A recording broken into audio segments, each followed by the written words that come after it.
mi columna de hoy, que se llama En mi pesebre colombiano, y que dice así: todo sucedió muy rápido. Arrimé una silla para bajar del altillo la caja donde guardamos el pesebre, la arañé con los dedos para alcanzarla y se vino abajo como si fuera la acción de Ecopetrol.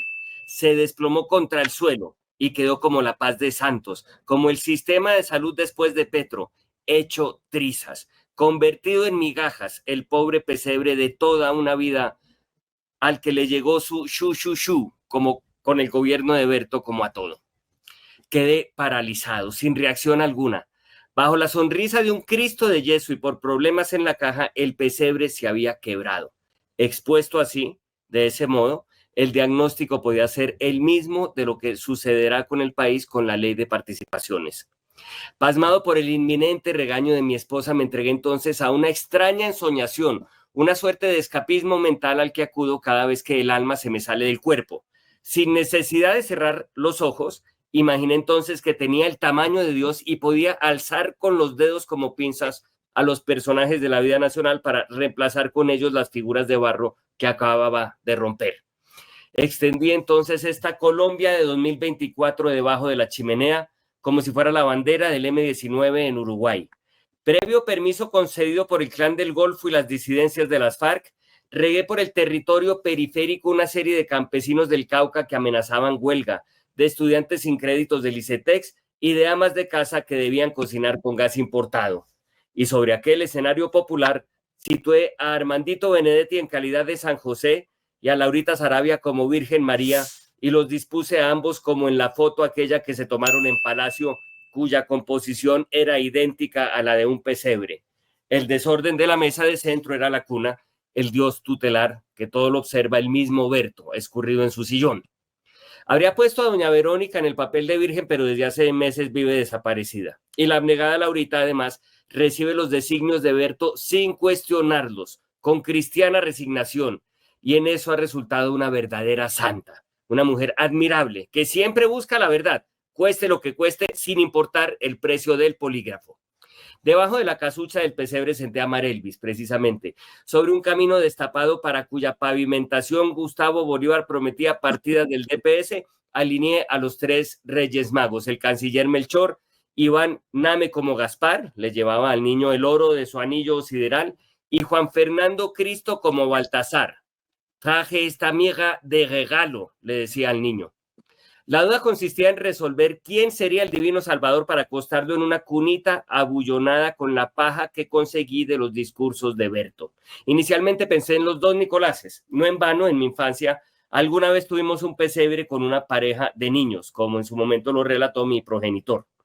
Pero no tendría sentido alguno y debía decidirme por alguno de los dos. Dura labor, porque ambos han sido protagonistas de noticias importantes. Al uno lo acusaron de lavado de activos y al otro esta semana de tráfico de influencias. Nicolás y el otro Nicolás, únanse, monten un verdadero concierto para delinquir un novedoso tráfico de lavados de activos por influencia. No supe por cuál decidirme, por cuál decantarme, si por Nicolás el malo o Nicolás el peor, que vendría siendo, esto ya van los gustos, el que pernocta en Barranquilla. Me sacó de la duda la noticia de que después de haberlo defendido con ahínco, el presidente Berto al final soltó a Bonillita. Lo dejó caer como mis dedos a la caja del pesebre. ¿Acaso porque estas épocas me ponen nostálgico? Tuve que contener las lágrimas cuando miré el video en que explicaba su renuncia. Contra la evidencia de su tamaño, el exministro decía que salía de su cargo por todo lo alto y pregonaba un conmovedor alegato en el que movía las manitas como si estuviera recitando un poema en la presentación de fin de año del colegio. ¡Grande, Bonillita!, exclamé para mis adentros, en un sentido estrictamente figurado. Lo acomodé entonces en la cunita de pan, en su tamaño real, con el torso y las piernas desnudas, arropada la porquería apenas por un pañal de tela. Y mientras lo miraba con ternura, agradecí su enorme capacidad de sacrificio y su bondad. En este 2024, pues, Bonillita será el niño Dios de mi pesebre. Es el mártir del año.